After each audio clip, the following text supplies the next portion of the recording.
সব দুর্বলতা থেকে পবিত্র। আর তুমি যে অসম্ভব বলিয়া যা বলতেছো, আমি সুবহান দিয়া বুঝাইলাম সমস্ত অসম্ভব থেকে আমি আল্লাহ পাক, আমার দ্বারা সবই সম্ভব।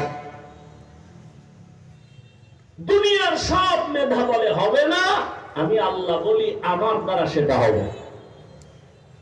দুনিয়ার সমস্ত কমজোরি দুর্বলতা থেকে আল্লাহ পাক। সুবহানাল্লাহ আমরা বলি আশ্চর্য ঘটনার ক্ষেত্রে, এখানে সুবহান দিয়া বুঝাইলেন মেরাজের ঘটনাটা পৃথিবীর এক শ্রেষ্ঠ আশ্চর্য ধরনের ঘটনা।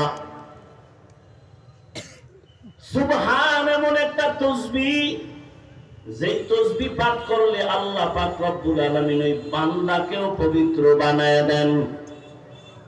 এজন্যই তো বুখারী শরীফের আলোচনা শেষে এটাই নিয়া, কালিমাতানে হাবিবাতানে ইলার রহমান খফিফাতানে আলাল লিসান সাকিলাতানে ফিল মিজান সুবহানাল্লাহি ওয়া বিহামদিহি সুবহানাল্লাহিল আযীম। পবিত্রতা সাফ আল্লাহ লাগায় দিবেন, দামি বড় এক আল্লাহর মহব্বতের তাসবিহ। নামাজে যখন দাঁড়াই, ওরে মেরাজে যাওয়ার আগে সুবহানের তাসবিহ দিয়া বান্দাকে শিখাইলেন, নামাজও তোমার মেরাজ। নামাজে যখন দাঁড়াও সুবহানের তাসবিহ দিয়া দাঁড়াও। সুবহানাকা আল্লাহুম্মা ওয়া বিহামদিকা ওয়া তাবারাকা ইসমুকা ওয়া তাআলা জাদ্দুকা ওয়া লা ইলাহা গায়রুক। আল্লাহ তাআলা রহমতের নবীকে মেরাজের দাওয়াত দিলেন। আল্লাহ তাআলা অনেকে এই ১৫০০ বছর পর্যন্ত এখনো মানতে পারে না নবীজির মেরাজটা কেমনে হলো। আবু জাহিলও মানে নাই। আরে মোহাম্মদ রাতের অল্প সময় ৭ আসমান ঘুইরা কেমনে আসলো? এটা আমরা বয়ান করি, আপনারা শুনতেছেন, ভাবতে গেলে মাথা গরম হয়ে যায়।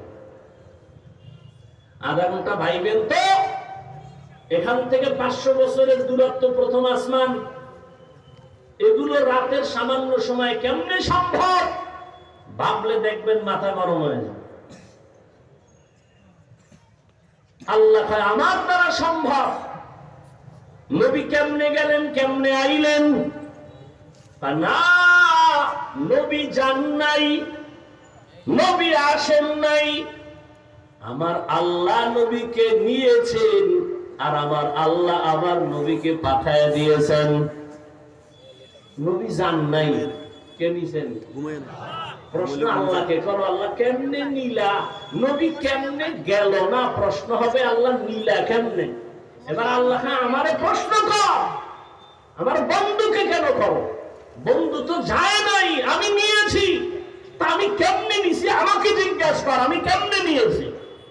তা আমাকে যদি বলো আমি কেমনে নিলাম, তাহলে প্রশ্ন ওখানেও কর।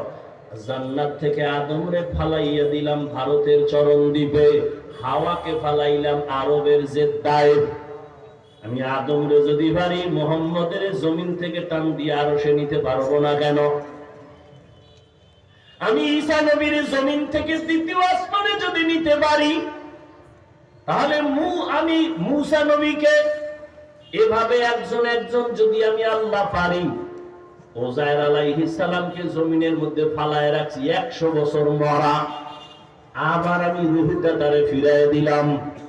এটা যদি পারি, মুহাম্মদের নিয়ে কেন পারবো না? কারণ মুহাম্মদকে জাননি।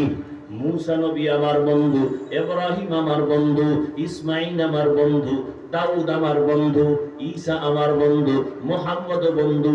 তবে ব্যবধান হলো সব নবী রাসূল আমার আল্লাহ তাআলার আশিক, আর আল্লাহ বলেন আমি নিজে আল্লাহ মুহাম্মদের আশিক। ব্যবধান আছে না নাই? আমার বন্ধুরে কেন পারবো না? ইউনুস নবীরে মাছের পেটে ঢুকাইয়া দীর্ঘদিন রাইখা আবার যদি নিরাপদে জমিনে ফিরায় দিতে পারি, আমার বন্ধুরে আমি মক্কা থেকে নিয়া আরশে আজিম ঘুরাইয়া নিরাপদে আবার মক্কায় কেন ফিরায় দিতে পারবো না? আল্লাহ পারেননি? পারেন। তুমি পারবা না, আল্লাহ পারবেন। মানুষও পারে। কেমনে পারে? মানুষ যখন হজে যাইতো, বুড়ারা মুরব্বীরা 50 বছর আগে এদেশের মানুষ যখন হজে যাইতো,